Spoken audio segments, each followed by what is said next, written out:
Hello student, welcome to college study Delhi university. आज की video में हम कवर करने वाले हैं यूनिट 3 ऑफ द जीएसटी। इस वीडियो में हम दो चैप्टर पढ़ेंगे, input tax credit and reverse charge mechanism. If you have all gone through from the guidelines तो आपको पता होगा कि इनपुट टैक्स क्रेडिट से ही मेजॉरिटी पोर्शन आपका आने वाला है। इवन जो न्यूमेरिकल हैं वो भी आपके इनपुट टैक्स क्रेडिट से ही आएंगे और रिवर्स चार्ज मैकेनिज्म से इतना ज़्यादा नहीं आएगा, बट हाँ पोर्शन आएगा। तो हम ये दोनों चैप्टर कवर करेंगे, बट मेजरली हम इनपुट टैक्स क्रेडिट पे फोकस करेंगे। तो सबसे पहले समझते हैं कि इनपुट टैक्स क्रेडिट होता क्या है। यहाँ पे मैंने इनपुट टैक्स क्रेडिट को एक एग्जाम्पल के थ्रू आपको समझाया है। सपोज करो कि आपने रॉ मटेरियल परचेस किया है 1 लाख रुपीज़ का। अब उस पर जो जीएसटी चार्ज हुआ है वो है 18% का। 18,000 का आपका जीएसटी लग गया, तो टोटल आपका अमाउंट आया 1,18,000। देन उसके बाद क्या है कि आपका हमने कैपिटल गुड्स भी आपने परचेस किए हैं जो कि 1 लाख के हैं, सॉरी जो कि 10 लाख के हैं। 10 लाख के आपके कैपिटल गुड्स हो गए, ठीक है। देन उसके बाद उस पर जो जीएसटी आपका लगा है वो लगा है आपका 1,20,000 का, तो टोटल आपका अमाउंट हो गया 11,20,000। ओके, अब अगर मैं इनपुट टैक्स क्रेडिट देखूं, आपका जो इनपुट टैक्स क्रेडिट है वो है टोटल 1,38,000 का। अभी इनपुट टैक्स क्रेडिट कैसे है, अब आपने जब परचेस किए होंगे ना गुड्स, तो आपने ये जो 18,000 था और ये 1,20,000 था, ये अपने सप्लायर को पे किए होंगे। आपने किसी से खरीदे हैं तो आप रिसिपेंट हुए, वो सप्लायर हुआ, तो आपने सप्लायर को ये 1 लाख टोटल 1,38,000 पे किया होगा। अब आपने क्या किया, अब आपने ये जो गुड्स आपने परचेस किए थे ये सोल्ड कर दिए। ये आपने कितने में सोल्ड किए, 15 लाख के अंदर, और इस पे आपका जीएसटी लगा 1,80,000 का। टोटल अमाउंट था 16,80,000। ओके, अब देखो इनपुट टैक्स क्रेडिट का क्या इसमें हिसाब है। देखो आपने क्या, कितने का जीएसटी आपने कलेक्ट किया, आपने जीएसटी कलेक्ट किया 1,80,000 का, और आप जो जीएसटी पे कर चुके हो अपने सप्लायर को वो 1,38,000 का पे कर चुके हो। तो अब आपको गवर्नमेंट को कितना पे करना चाहिए, नहीं, आपको गवर्नमेंट को 1,80,000 पे नहीं करना, आप ऑलरेडी गवर्नमेंट को 1,38,000 पे कर चुके हो। कैसे, क्योंकि आपने सप्लायर को दिया होगा अपने, और आपके सप्लायर ने गवर्नमेंट को पे किया होगा। तो अब आपको सिर्फ 42,000 का जो जीएसटी है वो गवर्नमेंट को पे करना है, ठीक है। तो ये जो आपने 1,38,000 का ये जो इसमें से माइनस किया है यही है इनपुट टैक्स क्रेडिट, इसे ही कहते हैं इनपुट टैक्स क्रेडिट। मतलब जो भी गुड्स आपने परचेज किए हैं, रॉ मटेरियल, कैपिटल गुड्स, और आपने उस पर जीएसटी पे कर दिया है, उसका आप क्रेडिट ले लेते हो। आपने जो इनपुट टैक्स पे कर दिया है उसका आपने क्रेडिट ले लिया, this is called input tax credit, ठीक है। अब इसमें ना 1 to 1 को रिलेशन होने की ज़रूरत नहीं होती। मतलब ऐसा नहीं है कि अगर आपने 1,000 यूनिट बाय करी है और उस पर आपका 18,000 का जीएसटी लगा है, तो आपको पूरी 1,000 यूनिट ही बेचनी पड़ेगी, तभी आप ये इनपुट टैक्स पूरा क्लेम कर सकते हो। नहीं, अगर आपने 750 यूनिट भी बेची है ना तो भी आप पूरा जीएसटी उस पर क्लेम कर सकते हो, ठीक है। आप इस पर पूरा जीएसटी यहाँ पे 36,000 का आपने जीएसटी कलेक्ट किया, आपने आईटीसी पूरा यहाँ पे क्लेम कर लिया 18,000 का। ओके, अब हम चलते हैं eligibility for taking a ITC.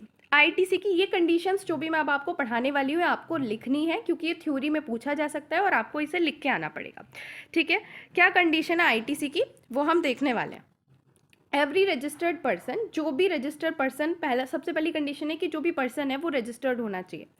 Tax लेने के लिए वो रजिस्टर्ड होना उसका ज़रूरी है। अगर पर्सन रजिस्टर्ड नहीं है तो वो आपका आईटीसी क्लेम कर ही नहीं सकता।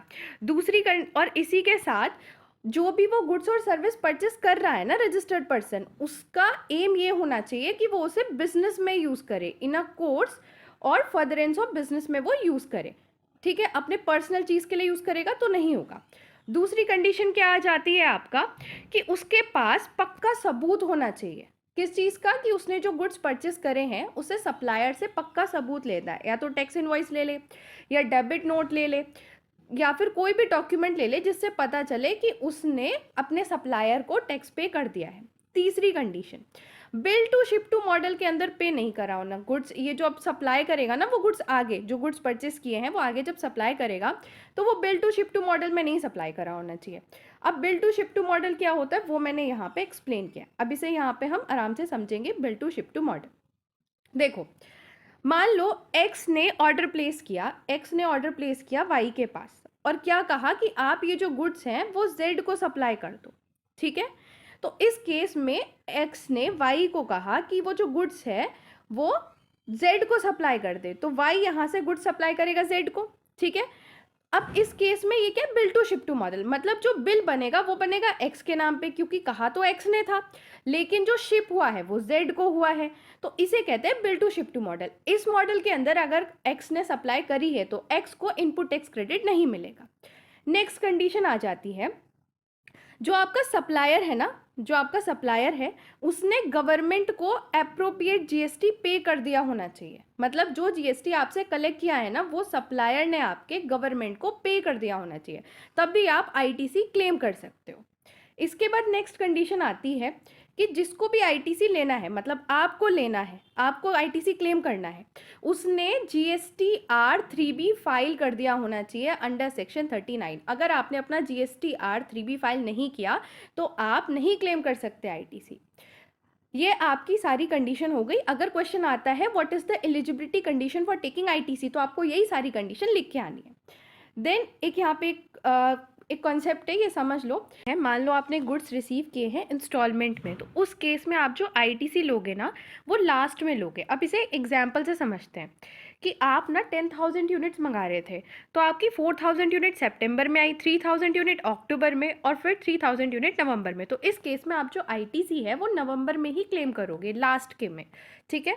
देन आ जाता है आपका एक और यहाँ पे नोट दे रखा है कि ऐसी कोई कंडीशन तो है नहीं वैसे जहाँ पे जो रिसिपेंट है अगर उसने सप्लायर को पेमेंट नहीं करी तो वो आईटीसी नहीं ले सकता, बट अगर आपने अगर जो रिसिपेंट है उसने सप्लायर को 180 दिन तक पेमेंट नहीं करी, मतलब जो उसका टैक्स इनवॉइस था वो आ गया, मतलब टैक्स इनवॉइस जो था वो इशू हो गया और टैक्स इनवॉइस इशू होने के 180 दिन तक उसने पेमेंट नहीं की, तो उसे वो सारा आईटीसी रिवर्स करना पड़ेगा। और सिर्फ आईटीसी ही नहीं, 180 दिन का इंटरेस्ट भी उसे रिवर्स करना पड़ेगा 18% पे, ठीक है।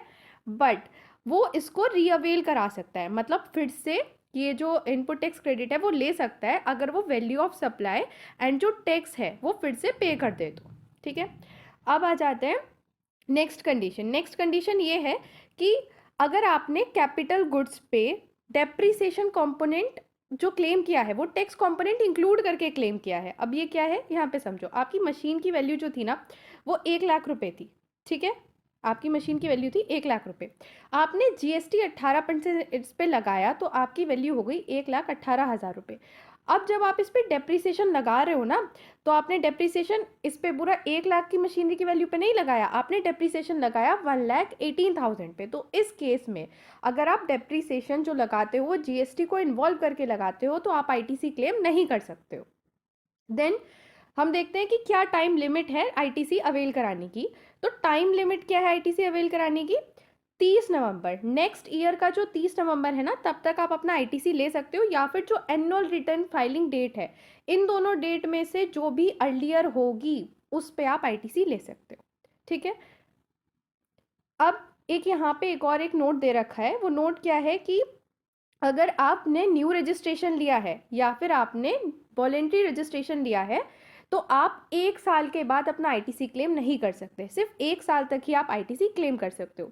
एक चीज़ और, ये जो 180 डेज वाली कंडीशन थी ना इसके कुछ एक्सेप्शंस हैं, यहाँ पे मैंने लिखे हुए हैं। पहला एक्सेप्शन कि अगर जो टैक्स है वो आरसीएम में पे हुआ है, ठीक है, अगर आरसीएम में टैक्स पे हुआ है तो आपकी 180 डेज वाली कंडीशन नहीं रहती, या फिर जो आपकी सप्लाई है वो डीम सप्लाई। डीम सप्लाई क्या होती है, कंसिडरेशन के बगैर सप्लाई हुई है, मतलब आपको उसके बदले में कुछ मिला नहीं है, या फिर जो लाइबिलिटी थी वो सप्लायर की थी बट वो पे जो की है वो रिसिपेंट ने पे कर दी है। तो ये 3 कंडीशन जो है वो एक्सेप्शन है 180 डेज की। ये पूछा जा सकता है कि 180 डेज की एक्सेप्शन बताओ, तो आपको बताना पड़ेगा। देन आ जाता है हमारा रूल 86B, ये बहुत ही इंपॉर्टेंट रूल है। रूल 86B क्या करता है, रिस्ट्रिक्ट करता है आईटीसी को। ये कहता है कि अगर आपकी 1 मंथ के अंदर, सिर्फ 1 मंथ के अंदर आपकी जो टैक्सेबल सप्लाई है, टैक्सेबल सप्लाई के अंदर एग्जेम सप्लाई या जीरो रेटेड सप्लाई नहीं आती। जीरो रेटेड सप्लाई क्या होती है, वो सप्लाई जो आपने एक्सपोर्ट करा हो या फिर इस स्पेशल इकोनॉमिक जोन को किया हो, इनको छोड़ के अगर आपकी जो टैक्सेबल सप्लाई है वो 1 महीने के अंदर 50 लाख से ऊपर हो जाती है, तो आपको जो आईटीसी मिलेगा ना, वो या तो 99% मिलेगा आपके आउटपुट टैक्स लायबिलिटी का, या आईटीसी एज पर जीएसटी 2 भी मिलेगा। अब ये एग्जाम्पल के थ्रू समझो, यहाँ पे मैंने लिखा हुआ है एग्जाम्पल। मान लो आपकी जो टैक्सेबल सप्लाई थी वो 40 लाख की थी मंथ ऑफ जुलाई में, जिसपे आउटपुट जीएसटी लगा आपका 7,20,000 का, ठीक है। तो आप कितनी आपकी 99% ऑफ आउटपुट टैक्स लायबिलिटी मतलब इस 720 का 99% विच इज 7,12,800, या फिर आपका जो आईटीसी जीएसटीआर 2B में आपके क्वेश्चन में दिया होगा that is 8 lakh and 7 lakh. इन दोनों में से जो कम होगा वो आप क्लेम कर सकते हो। इन दोनों में से क्या कम है, ये कम है, और इन दोनों में से क्या कम है, ये कम है, तो ये आप क्लेम कर सकते हो। ये रूल 86B कहता है, ठीक है। अब आ जाते हैं हमारा next section 17, apportionment of credit and block credit. Apportionment of credit को जो चीज़ कवर करती है, अपॉर्चमेंट ऑफ क्रेडिट को, वो सेक्शन 17 का 1 सबसेक्शन 1 टू सबसेक्शन 4 कवर करता है, और ब्लॉक क्रेडिट जो है वो 17 सबसेक्शन 5 के अंदर आता है।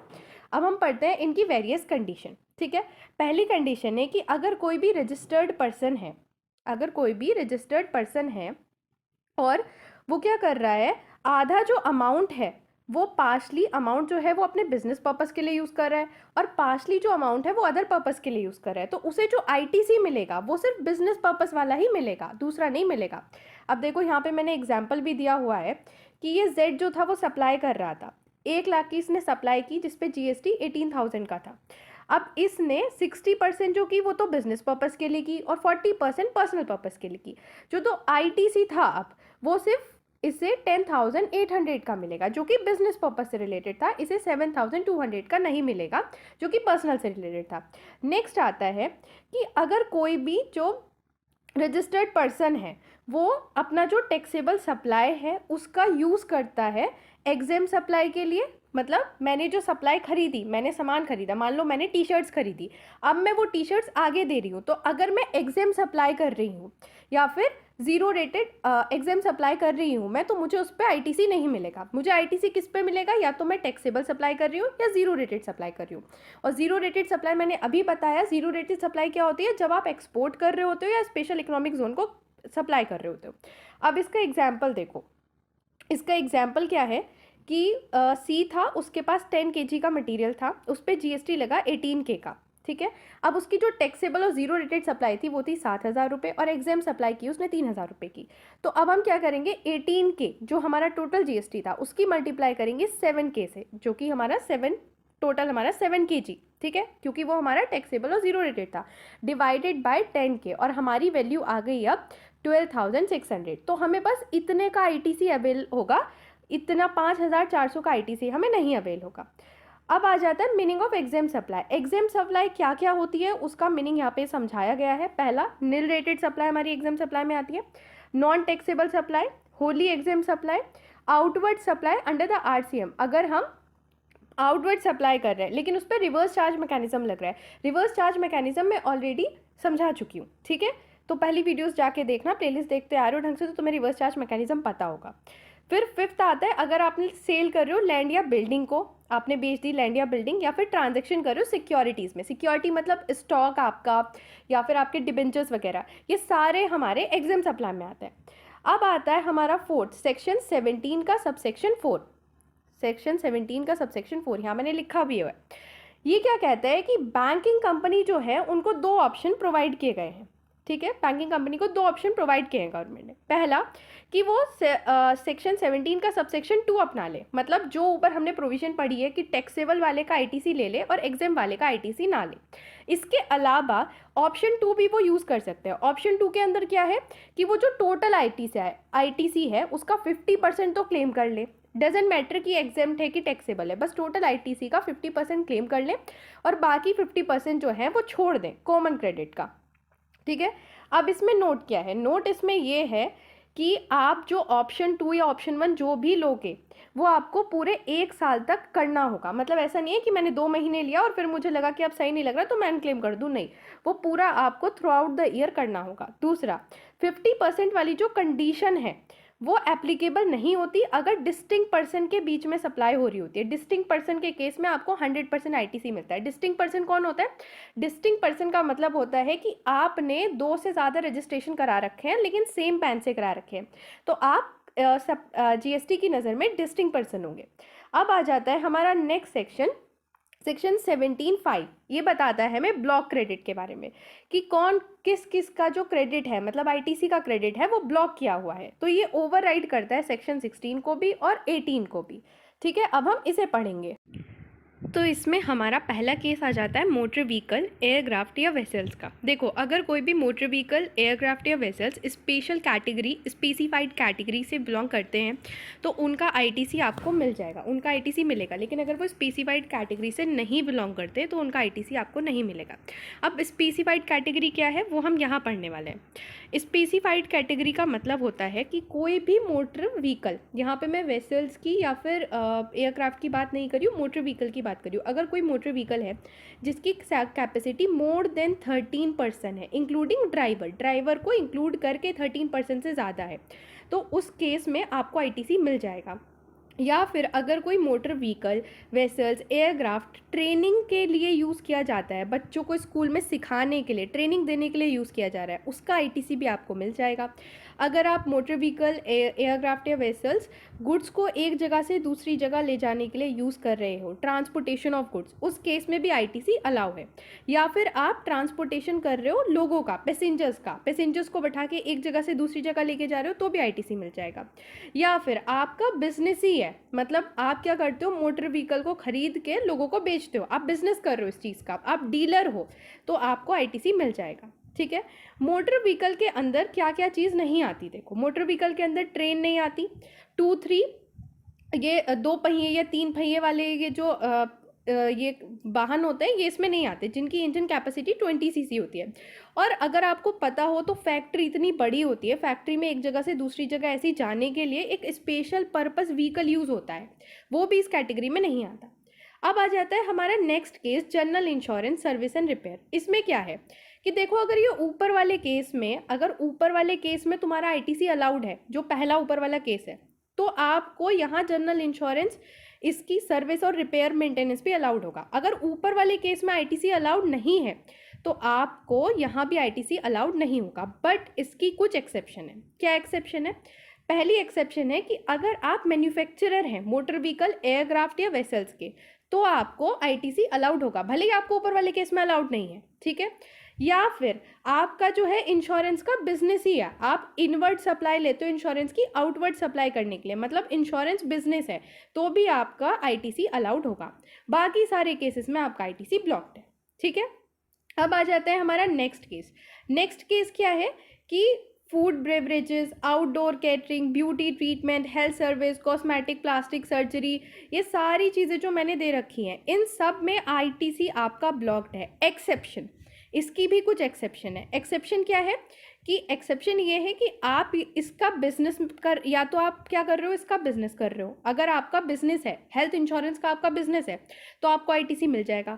आपका क्या है, प्लास्टिक सर्जरी का बिजनेस है, तो आपको आईटीसी मिल जाएगा। या फिर आपने ये अपने एम्प्लॉयज़ को प्रोवाइड किया है, और वो भी लीगल ऑब्लिगेशन के अंदर, मतलब आप देना तो नहीं चाहते थे बट गवर्नमेंट ने कहा कि जी आपको तो देना पड़ेगा, तो गवर्नमेंट ने क्या कहा कि आप दे दो, लीगल ऑब्लिगेशन है लेकिन आपको आईटीसी भी मिल जाएगा। तो ये दो इसकी एक्सेप्शन है। क्या, या तो आप इनका बिजनेस करे होने चाहिए, या फिर आप एम्प्लॉयज़ को दे रहे हो लीगल ऑब्लिगेशन के अंदर।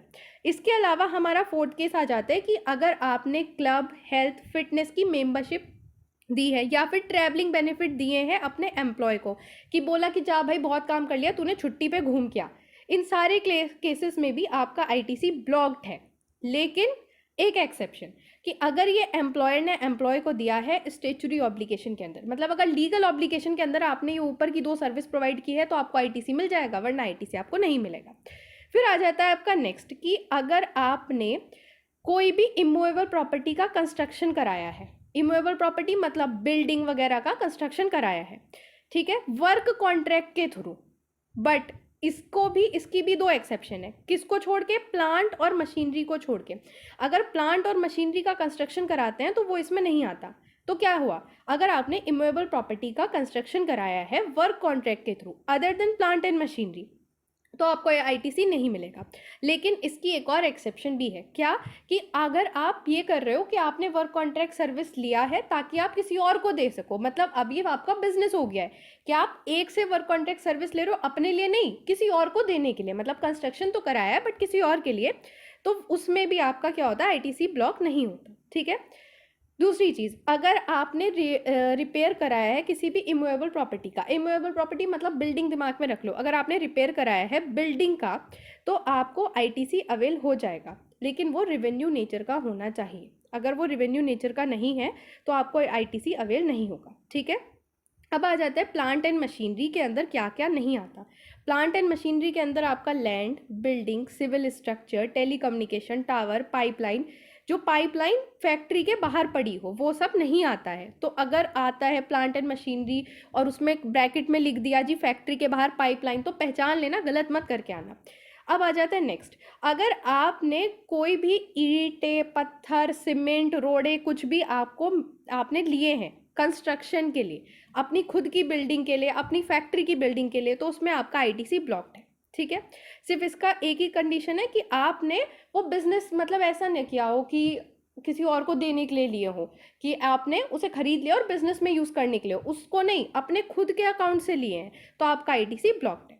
देन आ जाता है आपका नेक्स्ट केस। नेक्स्ट केस क्या कहते हैं कि अगर आप कॉम्पोजिशन स्कीम के अंदर आते हो, अगर आप कॉम्पोजिशन स्कीम के अंदर आते हो, कॉम्पोजिशन स्कीम के अंदर आपका आईटीसी ब्लॉक्ड होता है। इसके अलावा नेक्स्ट केस है कि अगर आप नॉन रेजिडेंट टैक्सेबल पर्सन हो, अगर आपने मेरा रजिस्ट्रेशन का वीडियो पूरा देखा है तो आपको पता होगा कि नॉन रेजिडेंशियल टैक्सेबल पर्सन कौन होता है।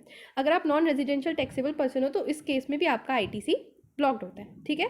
बट इसकी एक एक्सेप्शन है। एक्सेप्शन क्या है कि उसको आईटीसी मिलता है अगर वो इंपोर्ट करता है, अगर उसने कुछ गुड इंपोर्ट करे हैं तो उन पे आईटीसी मिल जाएगा। देन आ जाता है हमारा नेक्स्ट कि अगर आपने गुड्स एंड सर्विसेज यूज़ किए हैं सीएसआर मतलब कॉर्पोरेट सोशल रिस्पॉन्सिबिलिटी के लिए, तो उसमें भी आईटीसी आपको नहीं मिलेगा। फिर आ जाते हैं कि अगर आपने गुड्स एंड सर्विसेज अपने पर्सनल कंजम्पशन के लिए है तो भी आपका आईटीसी ब्लॉक्ड है। अगर गुड्स एंड सर्विसेज आपके चोरी हो गए हैं, खो गए हैं, डिस्ट्रॉय हो गए हैं, या आपने एज अ फ्री सैंपल या गिफ्ट डिस्पोज ऑफ कर दिए हैं, ठीक है, तो उसमें भी आपका आईटीसी नहीं मिलेगा। या फिर लास्ट कंडीशन है कि अगर आपने टैक्स जो पे किया है ना वो बहुत ही मतलब मांग मांग के गवर्नमेंट ने आपसे टैक्स लिया, आप टैक्स देना ही नहीं चाहते थे, आप टैक्स की चोरी कर रहे थे और पकड़े गए, जो कि सेक्शन 74, 129 और 30 के अंदर आता है, तो आपको आईटीसी नहीं मिलेगा। अब तक मैंने आपको बताया कि क्या सारी कंडीशन थी जहाँ पे क्रेडिट ब्लॉक्ड था। अगर आप अपनी गाइडलाइंस में देखोगे तो साफ साफ लिखा है कि ब्लॉक्ड क्रेडिट से क्वेश्चन आना है डायरेक्टली, और आपको ये 12 की 12 कंडीशंस याद करके रखनी है। 12 नहीं होती 10 कर लो, 10 याद लिख कर आ जाना, ये आपको कंडीशन लिखनी है। ठीक है। अब आ जाता है हमारा सेक्शन 18। यहाँ पे कुछ स्पेशल सर्कमस्टांसेस आती हैं कि क्या क्या स्पेशल सर्कमस्टांसेस है क्रेडिट अवेल करने की। पहली चीज़, अगर आपने कंपलसरी रजिस्ट्रेशन कराया है, तो कंपलसरी रजिस्ट्रेशन मतलब कि आपको गवर्नमेंट ने कहा था कि अब आपको रजिस्ट्रेशन कराना ही पड़ेगा, मतलब आप लाइबल टू रजिस्टर हुए थे 1/9/2024 को, और विद इन 30 डे अगर आपने अपना कंपलसरी रजिस्ट्रेशन ले लिया है तो आपको इस डेट से एक दिन पहले जो भी आपके पास raw material, work in progress या फिनिश्ड गुड पड़ा था उसका सबका आईटीसी मिल जाएगा, बट कैपिटल गुड्स का आईटीसी आपको नहीं मिलता है। नेक्स्ट आ जाता है वॉलेंट्री रजिस्ट्रेशन। अगर आपने अपनी मर्जी से, गवर्नमेंट ने नहीं कहा आपको रजिस्ट्रेशन कराना है, अपनी मर्जी से रजिस्ट्रेशन कराया है, तो भी आपको रजिस्ट्रेशन जिस दिन ग्रांट हुआ है, वहाँ पे क्या था, जिस दिन लाइबल हुए थे, यहाँ क्या है, जिस दिन रजिस्ट्रेशन ग्रांट हुआ है उससे एक दिन पहले आपके पास जो भी सामान पड़ा होगा कैपिटल गुड्स को छोड़ के, उस सब का आईटीसी मिल जाएगा।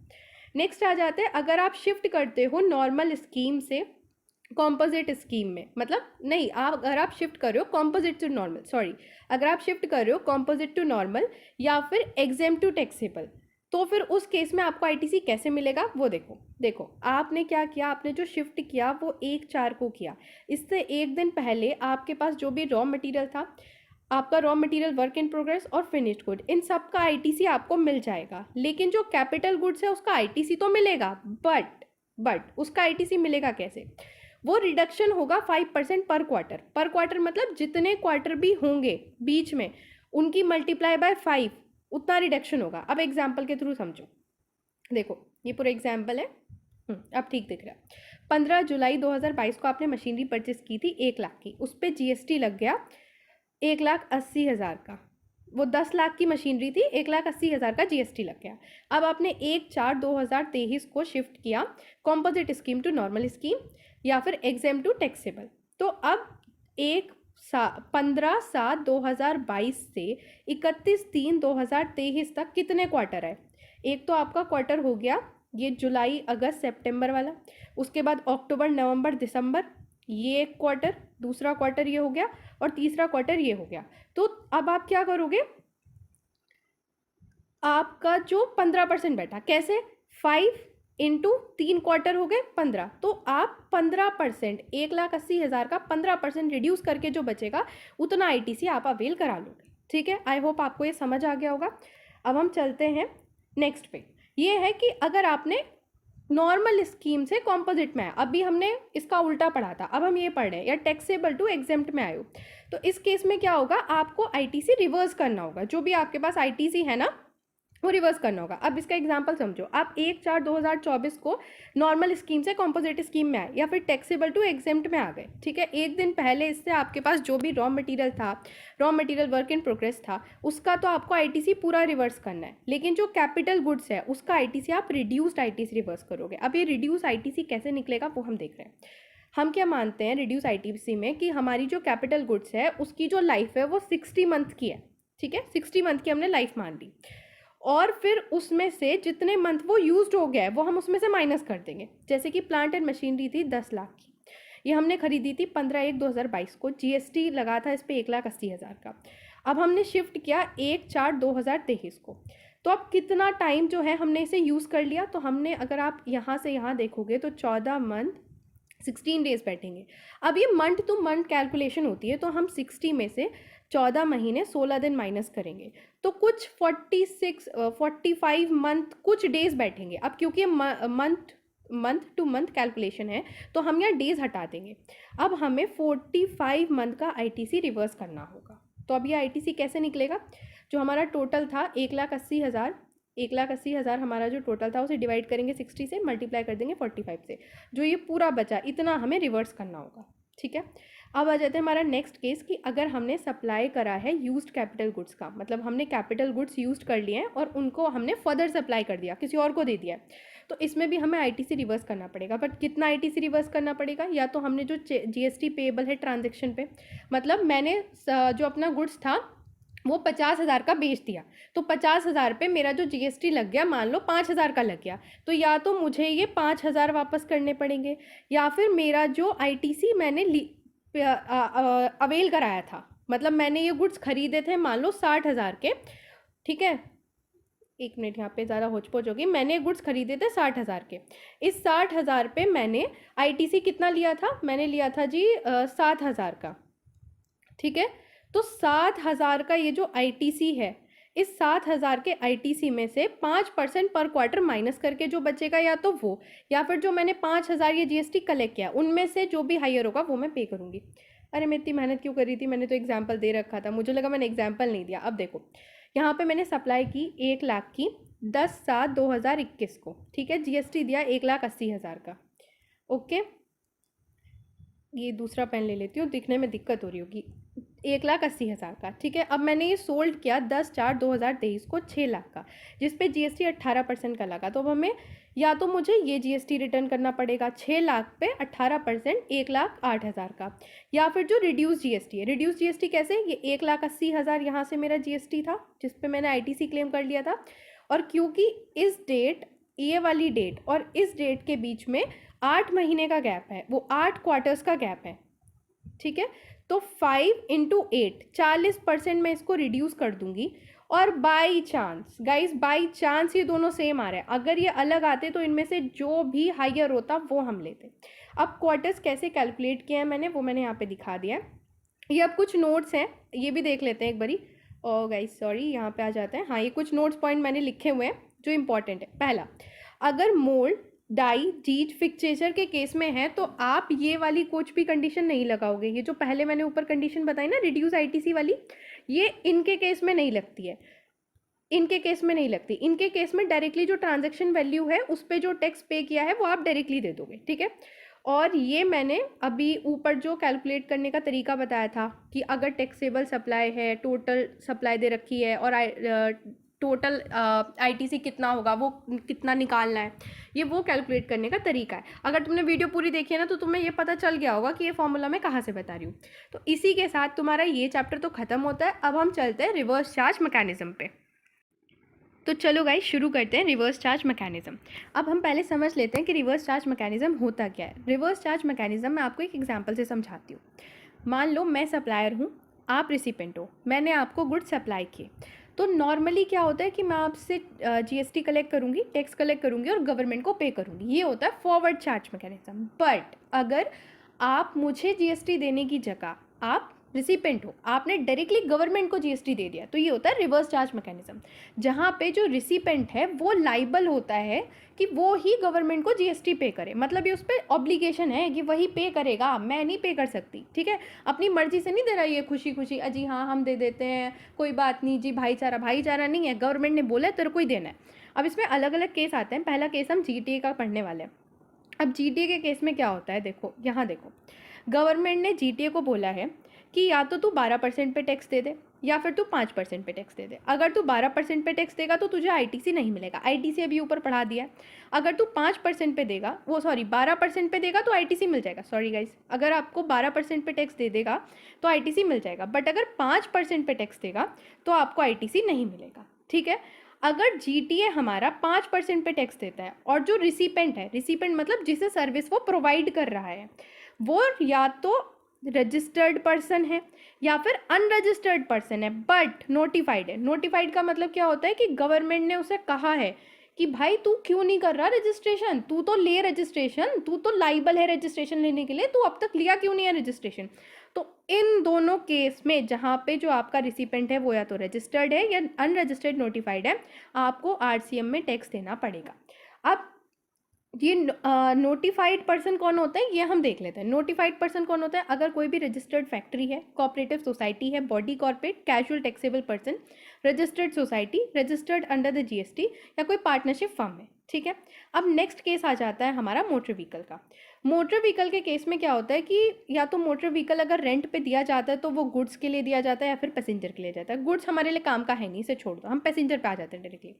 अगर हमने रेंट किया है मोटर व्हीकल पैसेंजर को इधर से उधर ले जाने के लिए, ठीक है, और उसकी जो सबसे इंपॉर्टेंट फ्यूल कॉस्ट जो है वो कंसिडरेशन में इन्वॉल्व है, मतलब इंक्लूड है, फ्यूल कॉस्ट कंसिडरेशन में इन्वॉल्व है, तो आरसीएम के अंदर टैक्स जाएगा। लेकिन इसकी भी कुछ कंडीशन है, क्या कि जो जीएसटी है वो 5% पे होना चाहिए और जो सप्लायर है वो अदर देन बॉडी कॉर्पोरेट होना चाहिए और जो रिसीवर है वो बॉडी कॉर्पोरेट होना चाहिए।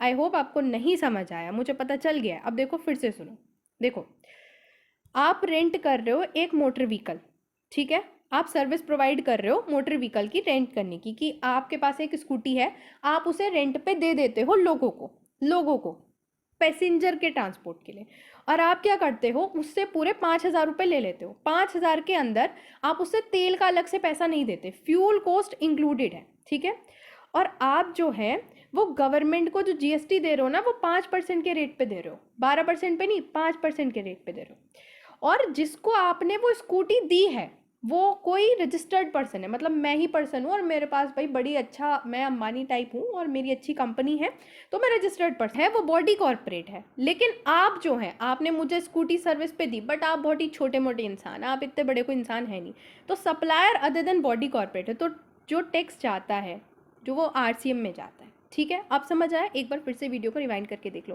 देखो मैंने ये बहुत बड़ा चार्ट इसलिए बनाया है ताकि मैं सारी कंडीशन समझा पाती, बट आपके लिए जो इंपॉर्टेंट है मैंने वो अभी समझा दिया शॉर्ट में। जब नोट्स में टेलीग्राम पे डालूंगी आपको ये खुद से समझ आ जाएंगे। ठीक है, मैं सिर्फ आरसीएम का जो केस है बस इसमें वही समझा रही हूँ। अब आ जाते हैं रेंटिंग ऑफ द प्रॉपर्टी। अगर प्रॉपर्टी रेंट करी है, अगर प्रॉपर्टी आपकी रेजिडेंशियल पर्पज़ के लिए कि घर पे रहने के लिए दी है, ठीक है, और किसी ऐसे इंसान को दे दी आपने, चालाक बिजनेसमैन को, उसने क्या किया आपसे घर को बोल के प्रॉपर्टी रेंट पे ले ली, बट अपने एम्प्लॉयज़ या डायरेक्टर को वहाँ पे ठहरा दिया।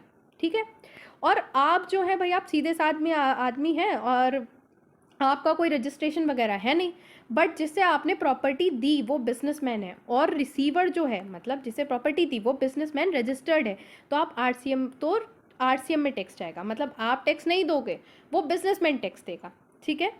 और अगर आपने कमर्शियल के लिए दी है, मतलब कमर्शियल काम के लिए ही दी है, कोई बिल्डिंग वगैरह वो सब बनाने के लिए, और आपने जो प्रॉपर्टी दी है वो एक ऐसे पर्सन को दी है जहाँ जो रजिस्टर्ड है। पहले तो आप गवर्नमेंट के कोई एम्प्लॉय वगैरह नहीं होने चाहिए, सॉरी गवर्नमेंट मतलब आप सेंट्रल गवर्नमेंट, स्टेट गवर्नमेंट, ऐसी कोई गवर्नमेंट नहीं होने चाहिए। और क्योंकि आप गवर्नमेंट है नहीं तो आप रजिस्टर्ड भी नहीं होने चाहिए, मतलब आप बहुत ही सीधे साधे पर्सन होने चाहिए, ना तो आप गवर्नमेंट हैं ना ही आप रजिस्टर्ड हैं, ठीक है। लेकिन आपने जिसे सर्विस दी है वो बंदा रजिस्टर्ड है तो टैक्स आरसीएम में जाएगा, ठीक है। और अगर आप गवर्नमेंट है तो उस केस में एग्जेम्पशन है, मतलब एग्जेम्प्ट है। देखो ये किसी किसी बुक में जो है वो आरसीएम यहाँ पे केस दे रखा है, पहले मैंने आरसीएम ही लिखा था, बट फिर मैं केएम बंसल को फॉलो करती हूँ। मैंने केएम बंसल जब पूरी पढ़ी देन आई रियलाइज़ कि उसमें एग्जेम्प्ट दे रखा है, सो मैंने ये एग्जेम्प्ट लिख दिया। अगर आप किसी और बुक को फॉलो कर रहे हैं तो आप उसको ले सकते हो, आपके टीचर ने अगर ये बताया तो आप उसे कंसिडर कर सकते हो, ठीक है। देन आ जाता है हमारा नेक्स्ट केस, अगर सिक्योरिटी की सर्विस प्रोवाइड हो रही है। सिक्योरिटी का मतलब ये नहीं है कि स्टॉक वगैरह, मतलब आपको पर्सनल बॉडीगार्ड दिया जा रहा है, सिक्योरिटी की सर्विस प्रोवाइड हो रही है, ठीक है। तो इस केस में क्या है, जो सप्लायर है वो कौन होना चाहिए? सप्लायर कोई भी पर्सन है अदर देन बॉडी कॉर्पोरेट, मतलब कोई भी एक इंडिविजुअल बॉडीगार्ड है कोई भी, ठीक है। और जो सप्लाई दी जा रही है, मतलब जो सर्विस दी जा रही है वो किसी रजिस्टर्ड पर्सन को दी जा रही है, तो टैक्स जो जाएगा वो आरसीएम में टैक्स जाएगा। देखो फिर से सुनो, सिक्योरिटी की सर्विस दी जा रही है, मतलब बॉडीगार्ड की सर्विस दी जा रही है, और सर्विस देने वाला जो है वो कोई इंडिविजुअल इंसान है, कोई भी बड़ी कोई कंपनी नहीं है, ठीक है। और जिसे सर्विस दी जा रही है वो रजिस्टर्ड है पर्सन जीएसटी में, तो आरसीएम में टैक्स जाएगा। ये मैंने पूरा यहाँ पे बना रखा है, आप देख सकते हो इसका पूरा चार्ट। देन आ जाता है स्पॉन्सरशिप की सर्विस। स्पॉन्सरशिप की सर्विस ध्यान से सुनना क्योंकि इसमें थोड़ा झोल है। मैंने एक एग्जांपल दिया है, मान लो टाटा ने स्पॉन्सरशिप, मतलब टाटा ने अमाउंट दिया है बीसीसीआई को, मतलब स्पॉन्सरशिप का अमाउंट टाटा ने बीसीसीआई को दे दिया। लेकिन इस केस में जो सप्लायर है वो बीसीसीआई है, भले ही उसे अमाउंट मिला है, और रिसीवर जो है वो टाटा है, भले ही उसने अमाउंट दिया है। तो यहाँ पे सप्लायर कौन होना चाहिए? कोई भी पर्सन, कोई भी ऐसा पर्सन, बॉडी कॉर्पोरेट वगैरह नहीं, कोई पर्सन। और रिसीवर कौन होना चाहिए? मतलब रिसीवर ये कौन होना चाहिए? कोई भी बॉडी कॉर्पोरेट या पार्टनरशिप फर्म, तो आरसीएम में टैक्स जाता है। लीगल सर्विस, अगर कोई भी सर्विस प्रोवाइड की गई है किसी भी इंडिविजुअल एडवोकेट के थ्रू या सीनियर एडवोकेट के थ्रू, या फिर कोई फर्म है एडवोकेट्स की एक साथ मिलके, और वो लीगल सर्विस प्रोवाइड करे डायरेक्टली या इनडायरेक्टली, ये वो केस इसमें है। इसमें सप्लायर कौन है? कोई भी इंडिविजुअल एडवोकेट, सीनियर एडवोकेट या कोई भी फर्म। और सर्विस किसे दी जा रही है? सर्विस दी जा रही है एक बिजनेसमैन को, टैक्सेबल बिजनेसमैन को। अब टैक्सेबल बिजनेसमैन का मतलब है कि उसका जो एग्रीगेट टर्नओवर है, एग्रीगेट टर्नओवर प्रीवियस ईयर में थ्रेशोल्ड लिमिट से एक्सीड करना होना चाहिए। अगर आपने मेरी वीडियोस ढंग से देखी होंगी पिछले, तो मैंने आपको बताया कि एग्रीगेट टर्नओवर क्या है, थ्रेशोल्ड लिमिट क्या है, तो मैं यहाँ रिपीट तो कर नहीं रही हूँ। तो अगर आपका बिजनेसमैन का एग्रीगेट टर्नओवर थ्रेशोल्ड लिमिट से एग्जिस्ट कर जाता है प्रीवियस ईयर में, तो आप आरसीएम में टैक्स, तो आरसीएम में टैक्स दिया जाएगा, ठीक है। अब आ जाते हैं हम, हाँ यहाँ नोट है कि जो लीगल सर्विस अगर आप गवर्नमेंट को देते हो तो वो एग्जेम्प्ट है, उस पर कोई टैक्स नहीं लगता। अब सेम अगर आर्बिट्रेट ट्रिब्यूनल है, आर्बिट्रेट ट्रिब्यूनल आप गूगल करके देख लेना क्या होता है। इसका मतलब ये कि वैसे सेटलमेंट, जो सारे सेटलमेंट कोर्ट के बाहर होते हैं वो आर्बिट्रेट ट्रिब्यूनल होते हैं। तो अगर कोई भी ट्रीटमेंट जो है आर्बिट्रेट ट्रिब्यूनल का, वो भी सेम ही तरीके से होता है जैसे लीगल सर्विस का होता है। नेक्स्ट आ जाता है डायरेक्टर की सर्विस। अगर कोई भी डायरेक्टर सर्विस प्रोवाइड कर रहा है किसी भी बॉडी कॉर्पोरेट को, और आपका डायरेक्टर जो है वो एम्प्लॉयर एम्प्लॉय का रिलेशन नहीं है उसमें, मतलब उसे एम्प्लॉयमेंट पे नहीं रखा है, वो पार्ट टाइम या इंडिपेंडेंट डायरेक्टर है, और नेगेटिव लिस्ट में भी नहीं आ रहा है। ये कौन सी नेगेटिव लिस्ट की बात हो रही है? ये वो नेगेटिव लिस्ट की बात हो रही है जो अभी मैंने सप्लाई चैप्टर में आपको कराई है, सबसे स्टार्टिंग में, सप्लाई अंडर द जीएसटी। तो आरसीएम में टैक्स जाता है, ठीक है। आरसीएम में टैक्स जाएगा, मतलब जिसने ये डायरेक्टर को रख रखा है अपने अंदर, वो कंपनी टैक्स देगी, ये डायरेक्टर टैक्स नहीं देगा। देन आ जाता है रिकवरी एजेंट। यहाँ पे क्या होता है? रिकवरी एजेंट सप्लायर है, बैंक जो है वो फाइनेंशियल, रिसीवर जो होता है बैंक फाइनेंशियल इंस्टीट्यूशन होता है। अब क्या होता है, बैंक जो है पैसे रिकवर कराने के लिए, जैसे लोन वगैरह पे दे दी तो उस पैसों को रिकवर कराने के लिए रिकवरी एजेंट को रख लेते हैं। तो इतने सारे रिकवरी एजेंट है, कहाँ कहाँ गवर्नमेंट ढूंढ के उनसे टैक्स लेगी? तो बैंक या फाइनेंशियल इंस्टीट्यूशन ही टैक्स देते हैं, ठीक है। और इस केस में आरसीएम में टैक्स आता है। आरसीएम मतलब बैंक वगैरह ही जिसे सर्विस प्रोवाइड हो रही है वही टैक्स देगा। अब आ जाते हैं कॉपीराइट वगैरह की सर्विस। इस केस में सप्लायर कौन होता है? कोई भी म्यूजिक कंपोजर, फोटोग्राफर या फिर आर्टिस्ट। और सर्विस किसे दी जाती है? किसी भी म्यूजिक कंपनी को, प्रोड्यूसर को, जो भी टैक्सेबल टेरिटरी में है। तो इस केस में आरसीएम में टैक्स आता है, मतलब जो टैक्स पे करा जाएगा वो म्यूजिक कंपनी, प्रोड्यूसर के द्वारा टैक्स पे किया जाएगा, ना कि किसी फोटोग्राफर या म्यूजिशियन के द्वारा। अब आ जाता है नेक्स्ट केस हमारा ऑथर का। ऑथर का केस थोड़ा इंटरेस्टिंग है, समझना। इसमें सप्लायर कौन है? ऑथर। सर्विस कौन दे रहा है? ऑथर दे रहा है, ठीक है। किसे दे रहा है जी सर्विस? वो सर्विस दे रहा है वो पब्लिशर को। ऑथर सर्विस दे रहा है पब्लिशर को। आरसीएम में टैक्स जाएगा, बहुत नॉर्मल बात है। बट एक एक्सेप्शन है, क्या? अगर ऑथर ने खुद से ही रजिस्ट्रेशन ले लिया है और डिक्लेयर कर दिया है गवर्नमेंट को कि वो एफसीएम में टैक्स देना चाहता है, तो टैक्स एफसीएम में जाएगा, फिर आरसीएम में नहीं जाएगा, ठीक है। और अगर ऑथर ने ये चीज़ ली है ना, ये चीज़ अपना लिया, तो उसे पूरे 1 साल तक इसे फॉलो करना पड़ेगा, ओके। अब अगर गवर्नमेंट ने कोई सर्विस प्रोवाइड करी है, गवर्नमेंट ने कोई सर्विस प्रोवाइड किया, इसे काट दो, ये मेरे प्रॉपर्टी का है। कोई भी गवर्नमेंट ने सर्विस प्रोवाइड की है और वो 5,000 से ज़्यादा की है, तो उस पे आरसीएम में टैक्स जाता है, अगर वो सर्विस किसी रजिस्टर्ड पर्सन को प्रोवाइड की गई है, ओके। अब आ जाता है ओवरसी कमेटी। बैंक क्या करती है? जब वो किसी को लोन देती है, कोई बड़ा लोन देती है, अब इतने सारे स्कैम होने के बाद बैंक ने क्या किया है, वो एक कमेटी बना देती है जिसे कहा जाता है ओवरसी कमेटी। वो ये देखते हैं कि ये जो कंपनी को लोन दिया है, ये कंपनी अच्छा काम कर रही है या नहीं, इसका प्रॉफिट हो रहा है या नहीं, ये ओवरसी कमेटी है। तो इसमें सप्लायर कौन हुआ? सर्विस कौन दे रहा है? Oversee committee. किसे दे रहा है? आरबीआई को दो। लेकिन जो टैक्स जाएगा वो जाएगा आरसीएम के अंदर, ठीक है। अब आ जाता है इंडिविजुअल डायरेक्ट सेलिंग। देखो वैसे तो ये केस जो आता है वो डायरेक्ट सेलिंग के नाम पे आता है, बट क्योंकि ये याद रहा इसलिए मैंने इंडिविजुअल डायरेक्ट सेलिंग कह दिया। इसमें जो सप्लायर है वो डायरेक्ट सेलिंग एजेंट होता है। डायरेक्ट सेलिंग एजेंट है, बॉडी, कॉर्पोरेट या पार्टनरशिप फर्म नहीं है, इसलिए इंडिविजुअल होना चाहिए। मतलब एक पर्सन, सिंपल, तुम हो सेलिंग एजेंट हो, बस तुम किसी कंपनी के साथ काम नहीं कर रहे, और ये सर्विस देता है बैंकिंग कंपनी को, एनबीएफसी को, तो आरसीएम में टैक्स जाता है, ठीक है। अब आ जाता है बिजनेस फैसिलेटर और बिजनेस करस्पॉन्डेंट का केस। बिजनेस फैसिलेटर कौन होता है? पहले तो ये समझो, बिजनेस फैसिलेटर क्या होता है? वो बैंक को सर्विस प्रोवाइड करते हैं, और जो छोटी छोटी जगह होती है रूरल अर्बन एरिया में, उनकी बैंक की जो ये शाखाएं होती हैं, उनके बिजनेस को फैलाने में हेल्प करते हैं ये, ठीक है। तो अगर बिजनेस फैसिलेटर है और वो अर्बन एरिया में काम कर रहा है, तो आरसीएम में टैक्स जाएगा। मतलब बिजनेस फैसिलिटेटर टैक्स नहीं देगा, बैंक टैक्स देगा, ठीक है। अब आ जाता है हमारा next case, landing security. Under the landing security scheme, land service of landing security. इसमें क्या होता है कि जो लेंडर है, मतलब कोई भी इंसान है, उसके पास कोई सिक्योरिटीज़ है, वो अप्रूव्ड इंटरमीडिएटरी, आरबीआई जो होता है ना, आरबीआई वो इंटरमीडिएटरी लगा के रखता है, तो इन्हें कहते हैं अप्रूव्ड इंटरमीडिएटरी। इसके थ्रू बोरोवर को अपनी जो सिक्योरिटी है वो लेंड करता है। तो इस केस में जो टैक्स दिया जाता है वो आरसीएम में दिया जाता है। मतलब जो सिक्योरिटी बोरो करेगा वो गवर्नमेंट को टैक्स देगा, जिसकी सिक्योरिटी है वो टैक्स नहीं देगा। देन आ जाता है OIDRA सर्विसेज। ये कौन सी सर्विसेज होती है? अरे वही जिसमें ह्यूमन का इंटरेक्शन नहीं होता, तुम्हारी नेटफ्लिक्स की सर्विस, उसी के बारे में तो बात कर रही हूँ। अगर तुम्हारा जो सर्विस प्रोवाइडर है वो आउटसाइड इंडिया है, मान लो तुम्हारा जो हॉट स्टार है, मुझे नहीं पता कि वो इंडिया में है या नहीं, उसका जो सर्विस प्रोवाइडर है वो आउटसाइड इंडिया है, ठीक है, और जिसे वो सर्विस दे रहा है वो रजिस्टर्ड पर्सन है। मतलब मैं हॉट स्टार देख रही हूँ, मुझे सर्विस प्रोवाइड हो रही है हॉट स्टार पे, मैं सीरियल देख रही हूँ, और मैं जो हूँ जीएसटी के अंदर रजिस्टर्ड हूँ, तो आरसीएम में टैक्स जाएगा। मतलब मैं टैक्स दूंगी, हॉट स्टार टैक्स नहीं देगा, ठीक है। बट मुझे पता नहीं है हॉट स्टार इंडिया में है या आउटसाइड है या इंडिया है, ये बस मैं बता रही हूँ एग्जाम्पल के लिए, बाकी देख लेना, ठीक है। अब आ जाता है service of Ola, OYO, urban club and Swiggy. मैं पहली बता दूं, ओला से मेरा मतलब सिर्फ ओला का नहीं है, कोई और भी कंपनी जो कि ओला जैसी सर्विस प्रोवाइड करती है, या और कोई कंपनी जो ओयो जैसी सर्विस प्रोवाइड करती है, उन सबसे रिलेटेड है। बस मैंने यहाँ क्लासीफाइड कर दिया। देखो ओला के केस में ना तो पैसेंजर टैक्स पे करता है, ना ही ड्राइवर टैक्स पे करता है, ओला खुद टैक्स पे करती है, ठीक है। बट इसका एक एक्सेप्शन है, अगर आपने जो ओला में अपनी बस लगा रखी है, अपनी जो कार वगैरह लगा रखी है, वो ओमनी बस है। ओमनी बस का मतलब क्या है? जिसकी सीटिंग कैपेसिटी 6 पैसेंजर से ज़्यादा है, ड्राइवर की सीट को हटा के, ड्राइवर तो अलग है, उसके अलावा 6 पैसेंजर से ज़्यादा है, तो इस केस में क्या होगा? आप खुद टैक्स दोगे, ओला टैक्स नहीं देगी।